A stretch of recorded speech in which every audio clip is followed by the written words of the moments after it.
Bonjour, bonjour à tous, bienvenue. On accueille aujourd'hui Thomas Belvez. Bonjour à tous, bienvenue à Salut, toi aussi Thomas. salut Jean-Baptiste, merci pour l'invitation. Avec plaisir. Comme tu le sais, je cherche à donner le maximum de tuyaux sur LinkedIn pour permettre aux gens d'optimiser leur temps, pas seulement mes clients, mais vraiment tout un chacun. Avant d'en arriver à ce sujet, est-ce que tu veux bien nous expliquer quel est ton métier, celui pour lequel on te connaît? Ouais, tout à fait. Donc, depuis plusieurs années maintenant, j'ai créé une structure qui s'appelle Sud Toilettes Sèches et on a pour objectif de fabriquer, louer et vendre des toilettes sèches. Donc, les toilettes sèches, pour celles et ceux qui ne seraient pas familiers avec ça, sont des toilettes qui fonctionnent sans eau, tout simplement. Il y a plusieurs possibilités, mais la caractéristique commune de toutes les toilettes sèches, c'est que ce sont des toilettes qui fonctionnent sans eau. Pourquoi? Ben, toi, tu le sais, mais peut-être d'autres n'ont pas réalisé. On utilise de l'eau potable dans nos toilettes traditionnelles, entre allez, 4 pour les plus économes à 9 litres pour les plus consommatrices d'eau potable, hein, rappelons-le, hein, d'eau potable. Donc, vu les problèmes de sécheresse qu'on a eu cet été, bon, il serait peut-être temps quand même de trouver des alternatives. Et au-delà même de la sécheresse en France, il y a quand même des coins dans le monde qui n'ont toujours pas accès à l'eau potable. Ça pose des problèmes derrière de retraitement aussi. C'est énergivore, ça fait dépenser de l'argent. Donc, nous, on est convaincus que les toilettes sèches, c'est quelque chose qui fonctionne, on le sait. Et donc, si on peut se passer d'eau potable, on essaie de s'en passer. Et c'est ce qu'on s'évertue à faire en louant, fabriquant, louant et vendant des toilettes sèches dans le sud de la France principalement.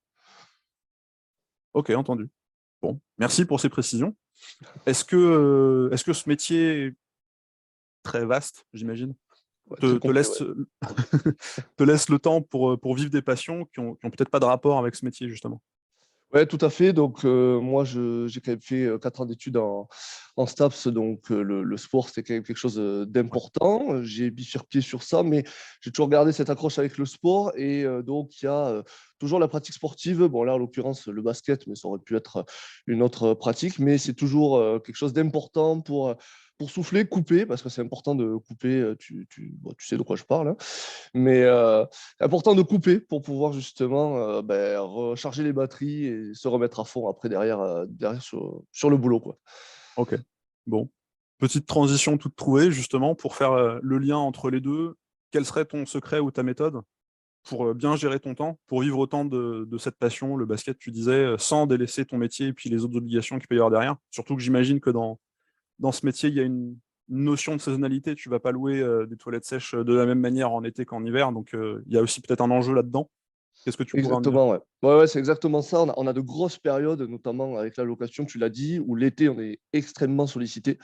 Donc, pour se libérer du temps, loisir, passion, comme on en parle, pour l'instant, j'ai pas trouvé mieux que en fait, bloquer les créneaux sur l'agenda. Alors, ça peut paraître futile, mais ça l'est pas du tout. J'ai testé plusieurs fois priorité au boulot durant la semaine, sur voilà, une semaine standard, et en me disant, si j'ai du temps, je fais ma pratique sportive quand j'ai un créneau libre. Ça ne fonctionne absolument pas. Ça ne fonctionne pas parce que tu es happé par le boulot et tu as toujours quelque chose à faire. Et donc, du coup, ça passe à la trappe. Donc, désormais, sur le planning, ce sont des créneaux qui sont réservés, comme si c'était un rendez-vous client ou autre. C'est hiérarchisé de la même importance afin que vraiment ces créneaux ils restent dispo et que vraiment je puisse m'adonner à cette pratique. Pour l'instant, c'est la seule technique qui fonctionne, que j'ai trouvée. Et ce qui est bien, c'est que ça fonctionne autant en grosse saison que même sur saison creuse, indispensable pour pouvoir justement couper